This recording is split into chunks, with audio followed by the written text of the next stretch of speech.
Շարունակելով բյուջեի նախագծի ներկայացումը կուզենայի նաև անդրադառնալ այն շեշտադրումներին, ինչպես արդեն մինչ ընդմիջումը հնչեցրեցի, որոնք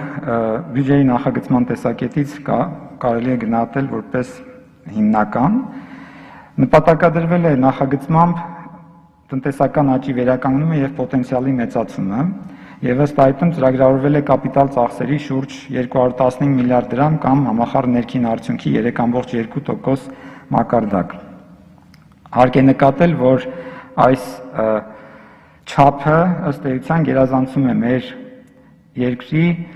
միջին կարողությունը, պատմական միջին կարողությունը կապիտալ ծախսեր իրականացնելու համար, կամ այլ կերպ ասած, մենք վերցրել ենք որոշակի նշաձող այն տրամաբանությամբ, որպեսզի հնարավոր լինի ենթակառուցվածքներում կատարվելիք ներդրումների հաշվին բարձրացնել երկրի տնտեսական աճի պոտենցիալը։ Բացի 215 միլիարդ դրամ բյուջեով նախատեսված կապիտալ ծախսերից, նաև ավելի քան 81 միլիարդ դրամ առանց արտաքին աջակցության ֆինանսավորմամբ իրականացվող ծրագրերի նախատեսվել է առանձին հավելվածով, ճիշտ այնպես, ինչպես 2020 թվականի բյուջեի նախագծում, որպես առաջնահերթությունների, կապիտալ ծրագրերի առաջնահերթությունների հավելված, եւ ենթադրում է, որ տարվա ընթացքում մենք մեր եւ տնտեսավարողների կարողությունների բարելավմանը զուգահեռ կունենանք հնարավորություն այդ առաջնահերթությունների եւ բյուջեում նախատեսված կապիտալ ծախսերի ֆինանսավորման ճանապարհով նպաստել տնտեսական աճի պոտենցիալի բարձրացմանը։ Ինչ վերաբերում է ընթացիկ ծախսերին, ապա այս դեպքում կիրառվել է սահուն հենքով բյուջետավորման սկզբունքը, որի հիմքում ընկած է այն տրամաբանությունը, որ ըստ էության ընթացիկ ծախսերի փոփոխություն չի կատարվում բացառությամբ այն գործոններով պայմանավորված փոփոխությունների, որոնք ընկած են ընթացիկ ծախսերի հաշվարկների հիմքում, ընթացիկ ծախսերի չափերի հաշվարկների հիմքում, եւ հաշվի է առնվում նաեւ իրավական կարգավորումների փոփոխությունները, որոնք տեղի են ունեցել եւ որոնցով պայմանավորված ծագել է ընթացիկ ծախսերի փոփոխության հիմքը։ Առաջին հայացքից կարող է տպավորություն ստեղծվել, որ սա նշանակում է զարգացման կանգ, բայց կուզենայի ցրելով այդ տպավորությունը մի փոքր անդրադառնալ նրան, թե ինչ է դա նշանակում։ Իսկ դա նշանակում է հետեւյալը, որ մենք շարունակում ենք իրականացնել այն պարտավորությունների կատարումը, որոնք մինչ այս նախագծի ձևակերպումը ստանձնված են եղել, եւ կուզենայի ներկայացնել այդ պարտավորությունների փոփոխության առանձին մի քանի մասեր, մասնավորապես մարդկային կապիտալում ներդրումների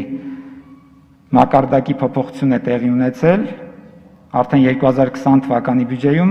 եւ 2019 թվականի կեսից սկսած, իսկ խոսքը վերաբերում է հետեւյալին, որ 19 թվականի բյուջեի համեմատ մենք ունեցել ենք հետեւյալ փոփոխությունը, առողջապահության նախարարության հատկացումների շուրջ 22% աճ, ի համեմատություն 19 թվականի ծրագրային ցուցանիշների, 21 թվականին այն աճել է եւս 2.1%-ով, կրթության, գիտության, մշակույթի եւ սպորտի նախարարության համար 2019 թվականի բյուջեի ծրագրային ցուցանիշի համեմատությամբ աճը 11% է, իսկ 2021 թվականին, եթե հաշվի առնենք նաեւ կապիտալ ծրագրերի առաջնահերթության հավելվածում ներառված մասը 1.2% աճ, աշխատանքի եւ սոցիալական հարցերի նախարարության 19 թվականի ծրագրային հատկացումների աճը կազմել է 11%, 2021 թվականի նախագծով այն աճել է եւս 2.2%-ով։ Ինչ խնդիրներ են նախանշված եղել այս փոփոխություններով լուծել, ներկայացված է այս պատկերում, մասնավորապես կենսաթոշակների աճ, ժողովրդագրական իրավիճակի բարելավման ծրագրի իրականացում եւ այստեղ ներկայացված են մանրամասները, որոնց տարբեր առիթներով մենք անդրադարձ ունեցել ենք, կենսաթոշակների միջին չափի բարձրացում, երեխայի ծննդյան միանվագ նպաստի չափի ավելացում, մինչև 2 տարեկան երեխայի խնամքի նպաստի չափի ավելացում, ծնելիության աճի խթանման ուղղված առողջապահության ծրագրերի իրականացում, աջակցություն երեխա ունեցող ընտանիքների բնակարանային ապահովմանը եւ այլն։ Աշխատավարձերի բարձրացմանը նույնպես առիթ եղել է անդրադառնալ ուսուցիչների, ուժային կառույցների, արտակարգ իրավիճակների նախարարության փրկարարծառայության աշխատողների, ինչպես նաև անտառապահների եւ անտառապետերի աշխատավարձերի բարձրացմանը։ Մասնավորապես, ինչպես նաև բնակարանային խնդիրների լուծման համար աղետի գոտու բնակարանային հարցի լուծումն է թիրախավորված եղել եւ բնակարանային շինարարական կոոպերատիվների փայատերերի փոխհատուցումը։ Այժմ ձեր թույլտվությամբ կուզենայի անդրադառնալ այն մակրոտնտեսական շրջանակին, որը ընկած է բյուջետային շրջանակի հիմքում եւ որի վրա նախագծվել է 2021 թվականի բյուջեի նախագիծը, մասնավորապես կուզենայի մի փոքր մանրամասնել, թե ինչպես են իրականացվել կանխատեսման աշխատանքները, դրա հիմքում ընկած է ժամանակակից կանխատեսման մեթոդների կիրառությունը, բազմագործոն էկոնոմետրիկ մոդելների, վիճակագրական մեթոդների եւ փորձագիտական գնահատականների միջոցով օգտագործվել է հարկաբյուջետային քաղաքականության ընդհանուր հավասարակշռության մոդելը։ Օգտագործվել են վիճակագրության կոմիտեի պաշտոնական վիճակագրության պատմական ցուցանիշները եւ ընթացիկ զարգացումները, կենտրոնական բանկի եւ միջազգային կազմակերպությունների տեղեկատվությունը եւ կանխատեսումները։ Թե ինչպես են դրանք օգտագործվել, արդյունքները մենք կարող ենք տեսնել, ներկայացված են մասնավորապես կանխատեսումները համաշխարհային տնտեսական զարգացման վերաբերյալ հաջորդ պատկերում։ 2020 թվականը, ինչպես արդեն նշեցի, առանձնահատուկ տարի էր բյուջեի տեսակետից նաև եւ տեղի ունեցած գնահատումները եւ կանխատեսումները ինչպես 2020 թվականի, այնպես էլ 2021 թվականի տնտեսական զարգացումների հետ կապված ենթարկվել են փոփոխությունների։ Եթե ուշադրություն եք դարձնում այս պատկերում, ապա մենք ապրիլին ունեինք համաշխարհային տնտեսական 3%-անոց անկման կանխատեսում, այն պարագայում, երբ 2019 թվականի վերջում ակնկալում էր, որ համաշխարհային տնտեսությունը աճելու է եւ համապատասխանաբար ավելի քան 170 երկրում աճելու են տնտեսությունները, մինչդեռ ինչպես քիչ առաջ ասացի, ապրիլին արդեն այն 3% անկում էր ենթադրում։ Հունիսի կանխատեսումները փոքր-ինչ վատթարացել էին 4.18% արդեն անկում եւ հոկտեմբերին վերանայված կանխատեսումը 4.4% է 2020 թվականի համար անկում կանխատեսում համաշխարհային տնտեսության առումով այստեղ ներկայացված է նաեւ Հայաստանի տեսակետից նշանակալի գնահատվող գործընկերների տնտեսությունների կանխատեսումների ցուցանիշները։ Ուզում եմ ուղղակի նշել, որ հոկտեմբերի կանխատեսումները չեն օգտագործվել ձեզ ներկայացված բյուջեի նախագծի մակրոշրջանակը ձևավորելիս, այն պարզ պատճառով, որ նախագիծը մշակվել է ավելի վաղ, քան այս կանխատեսումներն էին իրականացվել։ Ինչ վերաբերում է 21 թվականին, ապա կրկին եթե հոկտեմբերի կանխատեսումներին անդրադառնանք, ապա ակնկալում է, որ 5.2% կաճի համաշխարհային տնտեսությունը 2021 թվականին, համապատասխանաբար նաև ներկայացված է հիմնական գործընկեր երկրների տնտեսական զարգացումների կանխատեսումները։ Բացի համաշխարհային տնտեսական զարգացումներից եւ դրանց կանխատեսումներից օգտագործվել է, ինչպես արդեն ասացի, նաև ներքին տնտեսական զարգացումների ցուցանիշները եւ եթե ուշադրություն դարձնենք, ապա կիսամյակով մենք ունեցել ենք 5.7% անկում, որը կարելի է տեսնել հաջորդ պատկերում, որտեղ ներկայացված է ինչպես ճյուղերի նպաստումները համախառն ներքին արդյունքին, այնպես էլ պահանջարկի բաղադրիչների նպաստումները այդ նույն արդյունքին։ 9 ամսով պատկերը մի փոքր ավելի վատթարացել է եւ եթե ուշադրություն դարձնենք, ապա կտեսնենք այստեղ տացի ցուցանիշը եւ ըստ էության կարելի է նաեւ արձանագրել, որ հիմնական ազդեցությունը կրել է ծառայությունների ոլորտը եւ հաշվի առնելով տնտեսության կառուցվածքում ծառայությունների ոլորտի տեսակարգկշիռը մենք ունեցել ենք այն պատկերը, ինչ որ արձանագրվել է հաջորդ սլայդում։ Եթե շարունակենք տնտեսական աճի եւ գնաճի կանխատեսումների ցուցանիշներին անդրադարձ, ապա 2020 թվականի համար ներկայացված նախագծով ի սկզբանե հետեւյալ ցուցանիշներն էին ենթադրվում 4.8% տնտեսական աճ եւ 2020 թվականի համար կանխատեսվում էր 6% տնտեսական անկում։ Մինչդեռ, ինչպես հայտնի է, ռազմական գործողություններից հետո ազգային ժողով ներկայացվեց կառավարության նախաձեռնությամբ 2020 թվականի բյուջեի նախագծում փոփոխություն, որտեղ արդեն 0.8%-ային կետով լրացուցիչ անկում էր կանխատեսվում այս տարվա համար եւ հետեւաբար նա կարող էր նաեւ որոշակի ազդեցության հանգեցնել հաջորդ տարվա համար, իսկ հաջորդ տարվա նախագծի ներկայացված տարբերակը իր մեջ այդ ազդեցության գնահատականը չի պարունակում, բայց մենք հանձնաժողովի նիստում, եզրափակիչ նիստում քննարկման ժամանակ անդրադարձանք այդ հարցին, որովհետև հանձնաժողովների նիստերում նախնական քննարկումների ընթացքում մշտապես այդ հարցը բարձրացվում էր, թե արդյոք ռազմական գործողությունները ազդեցություն ունենալու են 2021 թվականի բյուջեի նախագծի վրա, թե ոչ։ Մենք գնահատել ենք հնարավոր ազդեցության չափը անորոշության ներկա աստիճանի պայմաններում այնքանով, որքանով հնարավոր է եւ ըստ այդ գնահատականների 1.6% կետով ենթադրվում է, որ կջշկրտվի կանխատեսումը 2021 թվականի տնտեսական աճի ցուցանիշի եւ մենք կունենանք 3.2% տնտեսական աճի կանխատեսում 2021 թվականի ու համապատասխանաբար կվերանայվեն ինչպես անվանական արտահայտությամբ համախառն ներքին արդյունքը, այնպես էլ դրանից ֆունկցիա հանդիսացող հարկային եկամուտների ցուցանիշները եւ հետեւաբար նաեւ ծախսերի անփոփոխ թողնելու կամ գրեթե անփոփոխ թողնելու պայմաններում պակասուրդի ցուցանիշը։ Մենք դրան անդրադառնալու հնարավորություն այս ներկայացման ընթացքում կունենանք, ուստի ձեր թույլտվությամբ ես կշարունակեմ ներկայացումը եւ այս ցուցանիշները, որոնք ներկայացված են, բացահայտում են համախառն ներքին արդյունքի անվանական մեծության եւ կանխատեսումային ցուցանիշների այս տարվա ընթացքում տեղի ունեցած փոփոխությունները։ Եթե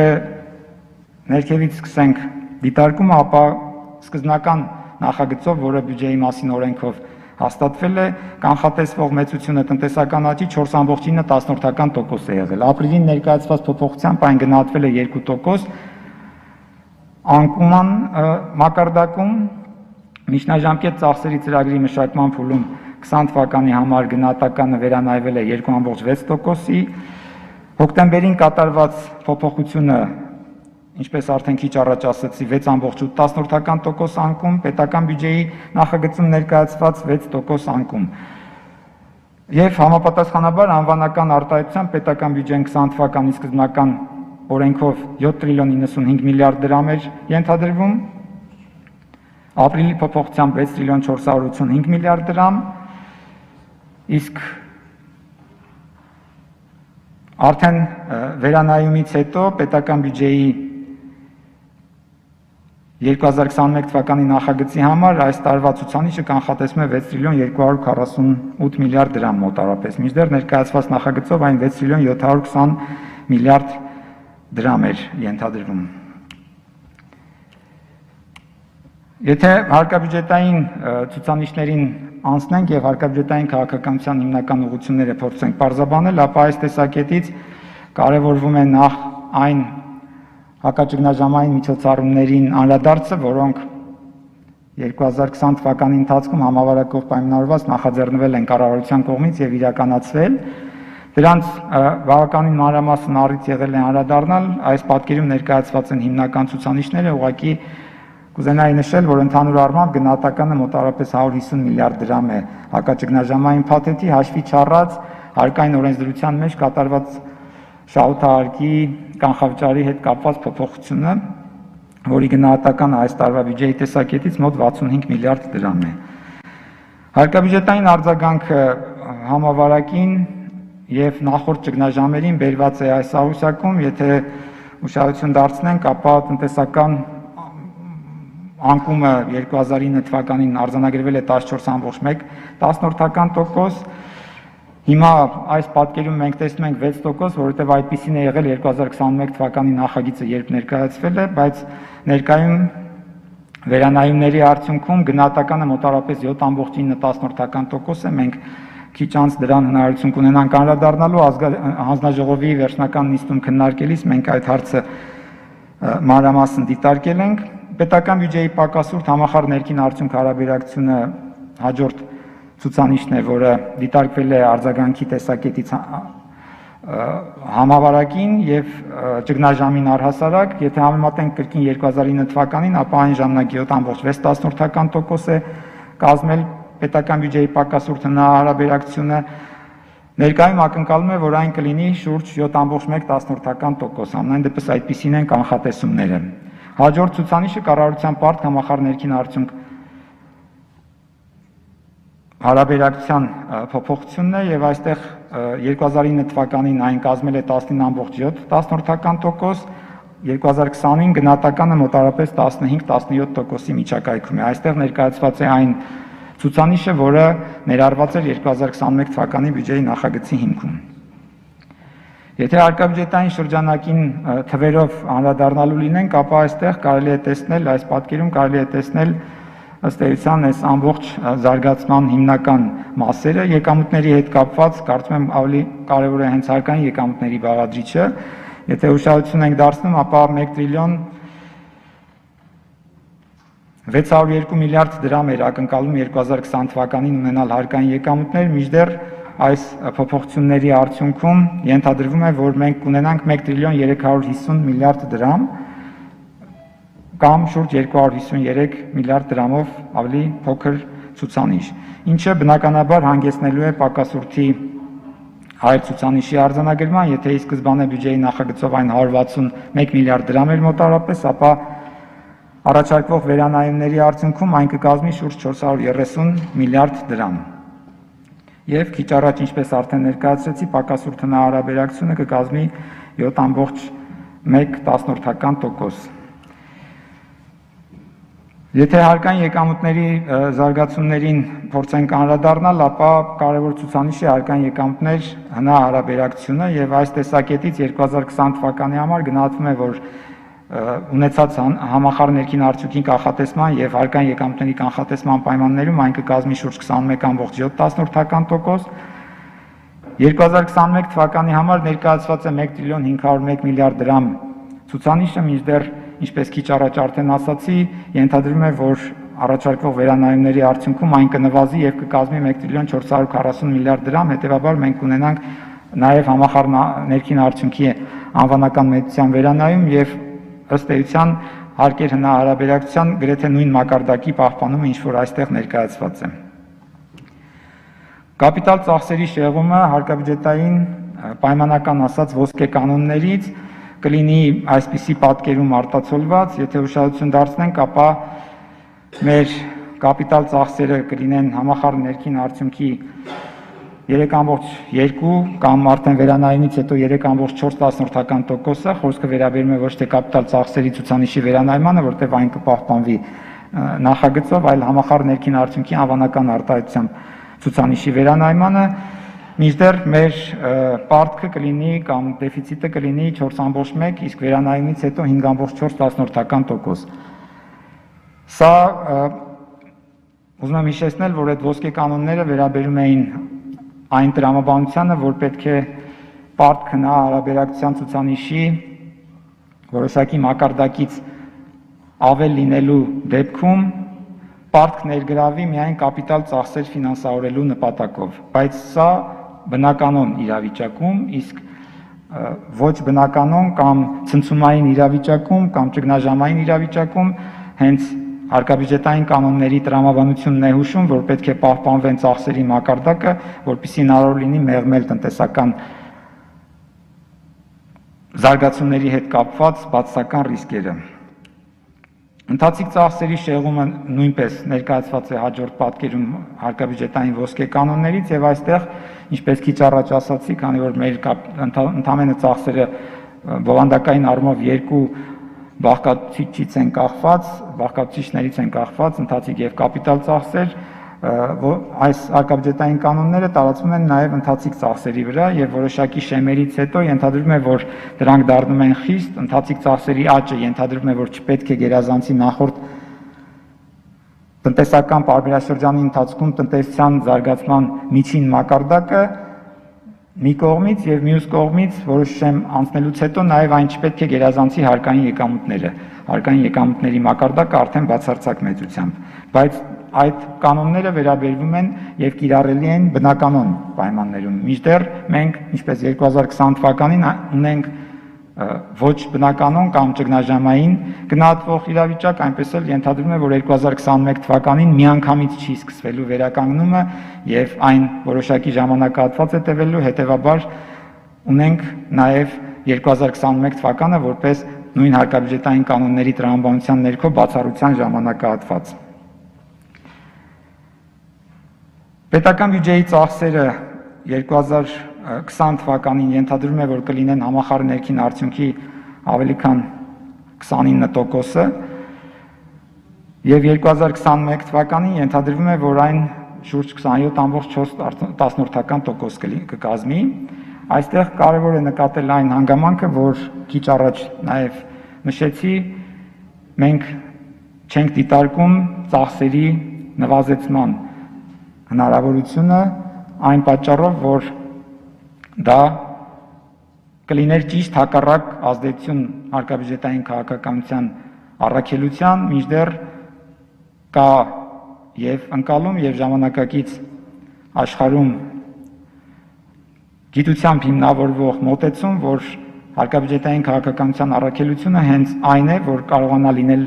հակապարբերաշրջանային եւ ըստ իր տրամադրության տակ ունեցած գործիքների ազդել տնտեսական զարգացումների վրա այնպես, որպեսզի նվազագույնի հասցվի տնտեսական վայրեջքի ժամանակ բացասական ազդեցությունները եւ մեղմվի դրանց հետևանքները մի կողմից եւ մյուս կողմից տնտեսական վերելքի ժամանակ կուտակի այն պաշարը, որը հնարավորություն կտա անխուսափելի գնահատվող տնտեսական պարբերաշրջաններին բնորոշ տնտեսական վայրեջքի ժամանակահատվածում օգտագործել հակազդելու բացասական ազդեցություններին։ Մենք ըստ էության 2017 թվականը ավարտել ենք այդ պաշարի կուտակմամբ եւ հիմա օգտագործելով այդ հնարավորությունը դիմակայում ենք այն խնդիրներին, որոնք ծագում են ճգնաժամով պայմանավորված։ Պետական բյուջեի պակասուրդի եւ պետական պարտքի կանխատեսումները ներկայացված են հաջորդ պատկերում, մենք դրանց թվային արտահայտություններին հնարավորություն ունեցանք անդրադառնալու։ Հարկաբյուջետային ուղղության տեսակետից գնահատվում է հարկաբյուջետային քաղաքականության ինչպիսին լինելը եւ ըստ էության հարկաբյուջետային քաղաքականությունը գնահատվում է որպես կամ պետք է լինի խթանող կամ ընդլայնող տնտեսական վայրեջքի ժամանակահատվածում եւ ենթադրվում է, որ այն պետք է լինի զսպող տնտեսական վերելքի ժամանակահատվածում, ինչպիսին մենք նախագծել ենք եւ դրա տակ կա անկած տրամաբանություն, որտեղ հակառակ դեպքում կարող է պարտքը դուրս գալ կառավարելի միջակայքից, մինչդեռ դա կլինի անկայունության առաջին ցուցիչը, ինչը ամենամեծ ռիսկն է կարելի է գնահատել կամ կարելի է որպես ամենամեծ ռիսկ գնահատել հետագա զարգացումների տեսակետից։ Այլ կերպ ասած, մակրոկայունությունը նախադրյալ է զարգացման համար եւ նա պարզապես այլընտրանք չունի։ Հարկաբյուջետային կանոնների շեղման պարագայում առաջանում են որոշակի ռիսկեր, որոնք ներկայացված են այս պատկերում, դա օրենսդրորեն ըստ էության ամրագրված է եւ կառավարության պարտք հնարավորության 60% շեմը գերազանցելուց հետո ընթացիկ ծախսերի սահմանափակումները խստանում են, որոնց քիչ առաջ ես անդրադարձա։ Ընթացիկ ծախսերը ունեն առանձնահատկություն ի տարբերություն կապիտալ ծախսերի, որոնք ըստ էության միանվագ են, հետագայում միայն դրանց շահագործման եւ սպասարկման հետ կապված ծախսեր են առաջանում։ Ընթացիկ ծախսերը մի անգամ պարտավորություն ստանձնելուց վերածվում են պերմանենտ պարտավորության եւ աշխարհի երկրների փորձը ցույց է տալիս, որ ընթացիկ ծախսերի նվազեցման հնարավորությունները շատ սահմանափակ են։ Այլ կերպ ասած, այստեղ ստանձնված պարտավորությունները շարունակաբար ուղեկցում են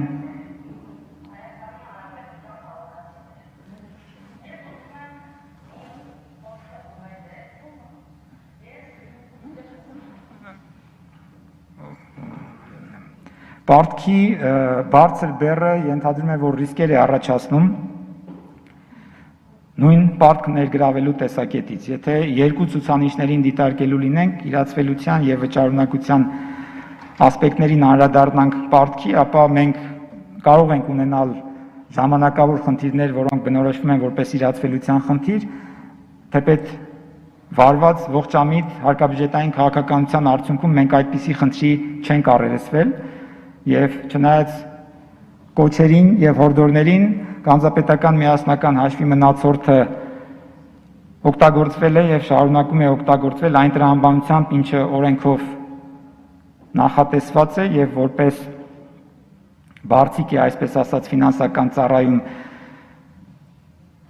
խնդիրների լուծման նպատակով, բայց սա միայն կարճաժամկետ կամ իրացվելիության խնդիրների լուծման համար կարող է ծառայել, մինչդեռ երկարաժամկետ հատվածում կարևոր ասպեկտ է հանդիսանում պարտքի տեսակետից վճարունակությունը եւ այստեղ մենք այլընտրանք չունենք պարզապես քան ամեն օր աշխատանքով մեր վարկանիշը բարձրացնել եւ որևէ ռիսկ չառաջացնել վճարունակության տեսակետից։ Պետք է արձանագրենք, որ մենք փոքր բաց տնտեսության կարգավիճակ ունենք որպես տնտեսություն, ամենայն դեպս աշխարհի երկրների տնտեսությունները դասակարգվում են որոշակի տրամաբանությամբ եւ այդ տրամաբանության մեջ տնտեսությունը համարվում է բաց եւ հետեւաբար շատ կարեւոր է, որ արտաքին աշխարհի հետ հարաբերությունների տեսակետից մեր վարկանիշը լինի բավարար, որպեսզի հնարավոր լինի ներգրավել պարտք եւ ապահովել տնտեսական զարգացում, ապահովել սոցիալական խնդիրների լուծում, ապահովել անվտանգություն, բայց միայն պարտքը դրա համար բավարար չի, դա կարճաժամկետ արդյունք կարող է բերել, անհրաժեշտ է, որպեսզի մենք այդ պարտքը կարողանանք օգտագործել մեր ենթակառուցվածքներում ներդրումներ կատարելու համար եւ մեր տնտեսական աճի պոտենցիալը բարձրացնելու համար եւ այդ տեսակետից է, որ գնահատվում է որպես կայուն, բայց այդուհանդերձ ռիսկեր պարունակող եւ մեր բոլոր ծրագրերը պիտի միտված լինեն նրան, որպեսզի մենք առաջիկայում ավելի բարձրացնենք կառավարելիության աստիճանը, չնայած որ ինչպես քիչ առաջ ասացի 2021 թվականը նույնպես գնահատվում է այդ տեսակետից բացառությունների տարի եւ հետեւաբար հարկաբյուջետային կանոնների պահպանմանը մենք կանդրադառնանք եւ դրանց շրջանակում արդեն մեր կապիտալ եւ ընթացիկ ծախսերի հարաբերակցությանը մենք կանդրադառնանք 2021 թվականից հետո, բայց դրա ուղղությամբ մենք ձեր հետ միասին հարկադրված ենք լինելու իրականացնել միջոցառումներ, որոնք կնպաստեն մեր պետական բյուջեի եկամուտների ավելացմանը, կնպաստեն մեր պետական բյուջեի ծախսերի արդյունավետության բարձրացմանը, որտեղ այլապես դա կարող է ավելացնել այն ռիսկերը, որոնք առանց էտել առկա են։ Եթե հարկաբյուջետային ռիսկերին հիմա անդրադառնանք, ապա համավարակով եւ ռազմական գործողություններով պայմանավորված անորոշության աստիճանը շարունակում է մնալ չափազանց բարձր։ Որևէ մեկը առայժմ չի կարող ասել, որ հայտնի է թե ինչ ազդեցությունների լրացուցիչ կարող է հանգեցնել համավարակը, որքանով անհրաժեշտ կլինի արձագանքել համավարակին եւ դեռ ինչ հետևանքներ են ունենալու ռազմական գործողությունները նույնպես շարունակում է մնալ անորոշության բարձր աստիճանի պայմաններում։ Հարկաբյուջետային ռիսկերն առավելապես ուղղված են այս պայմաններում դեպի ներքև եւ ակնհայտ է, որ մենք դրանց ի հայտ գալու պարագայում կրկին պետք է անդրադառնանք դրանց համարժեքորեն արձագանքելու անհրաժեշտությանը։ Հակաճգնաժամային եւ տնտեսության հետագա վերականգնման ուղղված միջոցառումների մեր սպասումները կարող են նաև ավելի ուշ տալ այն արդյունքները, որոնք սպասվում են այդ միջոցառումներից։ Պետական բյուջեի ցուցանիշների միջնաժամկետ կանխատեսումների համեմատականը ներկայացված է այս թվաշատ աղյուսակում, սա հանգամանքների բերումով է այսպես ստացվել, որտեղ 2020 թիվը ծանրաբեռնվել է անդադ փոփոխություններով բյուջետային ցուցանիշների, ինչպես նաև 2021 թվի նախագիծը։ Մենք փաստորեն ունեինք Նախնական տարբերակը նախագծի միջնաժամկետ ծախսերի ծրագրով հաստատված, որին հաջորդել է բյուջեի նախագիծը, որը ներկայացվել է պաշտոնապես ազգային ժողով եւ որին հաջորդում է ինչպես քիչ առաջ արդեն ասացի, հանձնաժողովի նիստում ներկայացված առաջարկվող վերանայված տարբերակը, եթե ուշադրություն դարձնեք, այստեղ կտեսնենք այն թվերը, որոնք քիչ առաջ ես հնչեցրեցի, 4.8% տնտեսական աճի փոխարեն 3.2% տնտեսական աճ, համապատասխանաբար հարկային եկամուտների 1 տրիլիոն 501 միլիարդ դրամի փոխարեն 1 տրիլիոն 440 միլիարդ դրամ եւ 274 միլիարդ դրամ պակասուրդի փոխարեն 342 միլիարդ դրամ պակասուրդ առաջարկվող տարբերակով։ Եթե պետական բյուջեի շրջանակին անդրադառնանք եւ փորձենք ողջել թե մենք ինչ հնարավորություն է ինչպես ենք օգտագործում, ապա մեր ծախսերի մակարդակը 1 տրիլիոն 843 միլիարդ դրամ է ենթադրվում 2021 թվականին, որը հնարավոր է լինելու իրականացնել 1 տրիլիոն 569 միլիարդ դրամ եկամուտների եւ 274 միլիարդ դրամ պակասուրդի հաշվին, բայց սա այն նախագծով, ինչը որ ներկայացված էր, իսկ արդեն վերանայումից հետո մենք կունենանք 1 տրիլիոն 843 կամ մի փոքր ճշգրտված ծախսերի ցուցանիշ, իսկ այս ճշգրտումը կապված կլինի պետական պարտքի սպասարկման համար անհրաժեշտ լրացուցիչ տոկոսավճարների գործոնով եւ դրան համապատասխան վերանայված պետական բյուջեի եկամուտների եւ պակասուրդի ցուցանիշներ։ Պետական բյուջեի եկամուտների ներկայացված նախագծով կառուցվածքը այս պատկերում է 1 տրիլիոն 501 միլիարդ դրամ, 45 միլիարդ դրամ այլ եկամուտներ եւ 23 միլիարդ դրամ դրամաշնորհներ պաշտոնական, ինչպես արդեն քիչ առաջ ասացի, մենք կունենանք ավելի համեստ հարկային եկամուտների ցուցանիշ հաշվի առնելով տնտեսական զարգացումների կանխատեսումների վերանայումը։ Պետական բյուջեի ֆինանսավորման արտաքին աղբյուրներին եթե անդրադառնանք, խոսքը վերաբերում է վարկային եւ դրամաշնորհային միջոցներին, ապա այս պատկերում մենք տեսնում հիմնական ցուցանիշները, ընդամենը շուրջ 126 միլիարդ դրամի մասին է խոսքը, որից 23.2 միլիարդ դրամը պաշտոնական դրամաշնորհներն են, մնացածը վարկային միջոցները, ընդ որում պաշտոնական դրամաշնորհները բաժանվում են երկու մասի՝ բյուջետային աջակցության դրամաշնորհներ եւ դրամաշնորհներ, որոնք ուղղված են լինելու կոնկրետ նպատակային ծրագրերի ֆինանսավորմանը, իսկ վարկային միջոցների դեպքում մենք ունենալու ենք երկու կրկին բաղադրիչ, դրանցից մեկը վարկային միջոցների հաշվին ծախսերի իրականացումն է եւ մյուսը այն վարկային միջոցներն են, որոնց հաշվին իրականացվելու է պակասուրդի ֆինանսավորման աղբյուրներով ներքին ենթավարկերի տրամադրման գործառնություններ։ Այդ ցուցանիշները ներկայացված էին այս պատկերում։ Եթե բյուջետային ծախսերի տրամաբանությանը անդրադառնանք ըստ բովանդակության, ապա ինչպես քիչ առաջ ասացի, մենք 1 տրիլիոն 843 միլիարդ դրամով ներկայացված նախագիծ ունենք, որից 215 միլիարդ դրամը կուղղվի կապիտալ ծախսերի ֆինանսավորմանը, իսկ մնացածը ընթացիկ ծախսերի ֆինանսավորմանը։ Այդ ցուցանիշները հաջորդ պատկերում ներկայացված են նաև հարաբերական իմաստով համախառն ներքին արդյունքի համեմատությամբ, հաշվի առնելով, որ համախառն ներքին արդյունքը կվերանայվի անվանական արտահայտությամբ, մենք այս ցուցանիշների մեջ նույնպես կունենանք որոշակի ճշգրտում, բայց դրանք չեն լինի էական այս ցուցանիշների տեսակետից։ Ոչ ֆինանսական ակտիվների գծով ծախսերի ֆինանսավորման կառուցվածքին եթե անդրադառնալու լինենք արդեն ըստ աղբյուրների, ապա ենթադրվում է, որ 2021 թվականին մենք շուրջ 82.4 միլիարդ դրամ կունենանք արտաքին աջակցությամբ իրականացվող կապիտալ բնույթի ծրագրերի համար հատկացումներ, իսկ մնացածը կիրականացվեն ներքին ռեսուրսների հաշվին։ Պետական բյուջեի ծախսերը ըստ ծառայությունների խոշորացված խմբերի եթե դիտարկելու լինենք, ապա ընդհանուր նշանակության պետական ծառայությունների համար ենթադրվում է օգտագործել շուրջ 862 միլիարդ դրամ, տնտեսական ծառայությունների համար շուրջ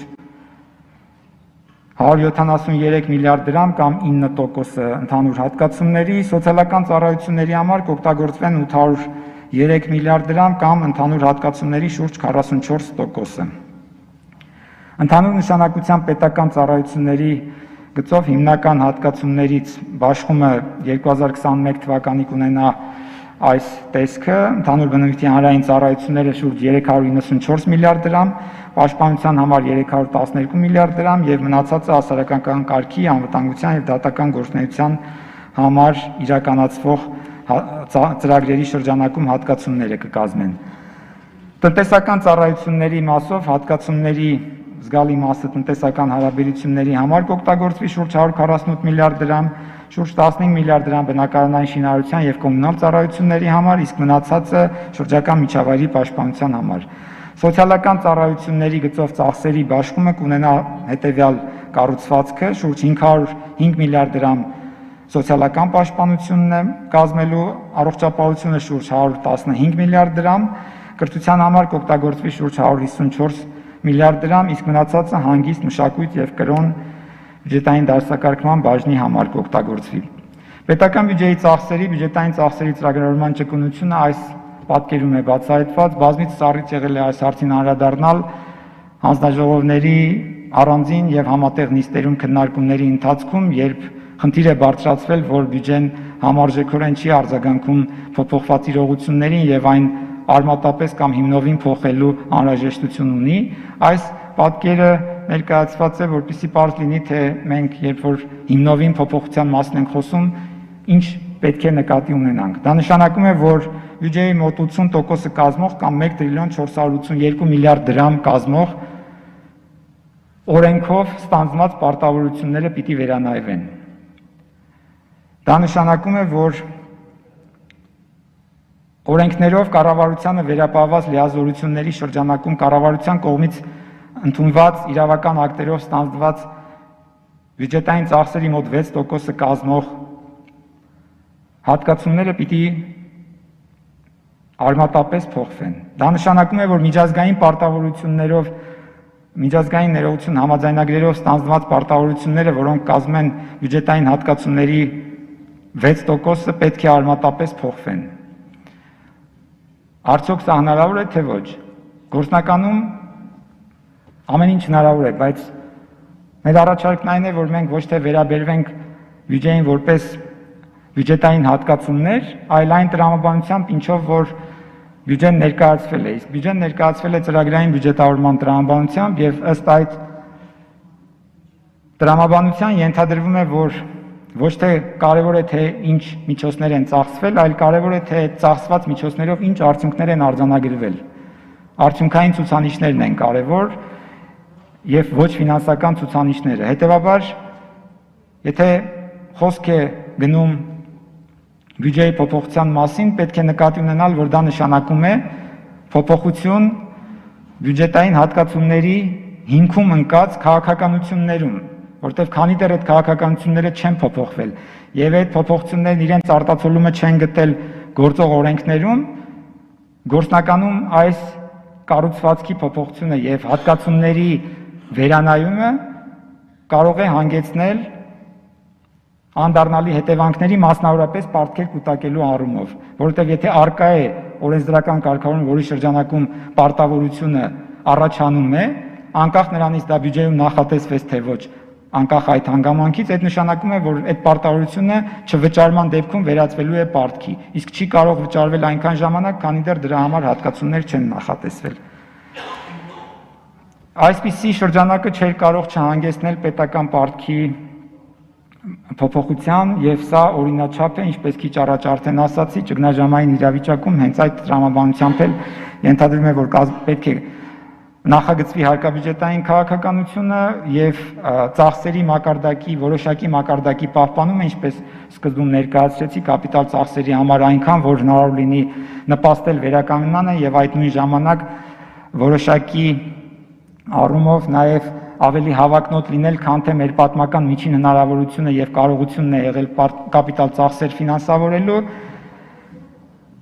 իսկ ընթացիկ ծախսերի համար կիրառել սահուն հենքով բյուջետավորման սկզբունքը, այս տրամաբանության ներքո պահպանվել է ծախսերի որոշակի մակարդակ, բայց եկամուտները, ինչպես արդեն ասացի, ֆունկցիա են համախառն ներքին արդյունքից, որի համար մենք կանխատեսել ենք անկում այս տարվա համար շուրջ արդեն վերանայումից հետո 7.9%, իսկ հաջորդ տարվա համար կրկին վերանայումից հետո աճ շուրջ 3.2%, որը ինչպես ռիսկերը նկարագրելիս ներկայացրեցի, ըստ էության դեպի ներքև ռիսկեր պարունակող տնտեսական աճի ցուցանիշ է։ Այս պայմաններում անխուսափելի էր պարտքի ավելացումը եւ այդ տրամաբանությամբ ենթադրվում է, որ մենք կունենանք պարտքի աճ շուրջ 66.5% կկազմի պետական պարտքը նա հարաբերակցությունը նախորդ տարվա շուրջ 49.9%-ի փոխարեն եւ 2021 թվականին այն մոտավորապես 67% կկազմի։ Եթե կառավարության պարտքին անդրադառնալու լինենք, ապա 2020 թվականին ենթադրվում է, որ այն կունենա 66.5% մեծություն, կառավարության պարտքը նա հարաբերակցության մասին է խոսքը, իսկ 2021 թվականին շուրջ 67%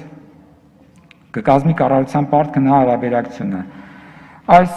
պարտքը բնականաբար անհրաժեշտ կլինի ֆինանսավորել, իսկ ֆինանսավորման աղբյուրները շատ չեն, ներքին աղբյուրների հաշվին է ենթադրվում, որ մի մասը կֆինանսավորվի, իսկ մի մասը արտաքին աղբյուրների հաշվին։ Արտաքին աղբյուրների հաշվին ֆինանսավորման երկու ուղղություն կա ըստ էության, մեկը դա միջազգային ֆինանսական կազմակերպությունների եւ երկրների հետ բանակցությունների արդյունքում բյուջետային աջակցության վարկերի ներգրավումն է, ինչին մենք 2019 թվականին, երբ որ քննարկում էինք 2020 թվականի բյուջեի նախագիծը, համարում էինք, որ այլևս անդրադառնալու անհրաժեշտություն չենք ունենա եւ 2020 թվականի բյուջեն նախագծվել էր ըստ էության առանց բյուջետային աջակցության վարկերի հաշվին դեֆիցիտի ֆինանսավորման, բայց ավաղ համավարակը եւ ռազմական գործողությունները մեզ պարտավորեցնում են վերադառնալ այդ հնարավորության դիտարկմանը։ Սա մի ուղղությունն է եւ երկրորդը միջազգային ֆինանսական շուկայից պարտքի ներգրավումն է։ Ընդ որում պետք է հաշվի առնել, որ շուկայից լինի դա ներքին թե արտաքին պարտքի ներգրավումը չափազանց զգայուն հարց է եւ ներդրողները մեծապես ուշադրություն են դարձնում կայունության աստիճանին եւ նախադրյալները պարտքի ներգրավման գտնվում են հենց կայունության աստիճանի եւ տվյալ պարտք ներգրավողի վարկանիշի վերաբերյալ դատողություններում։ Այս տեսակետից մենք պիտի արձանագրենք, որ մեր վարկանիշը մինչև այս զարգացումները նույնիսկ չէր համարվում որպես ներդրումային, կա երկրների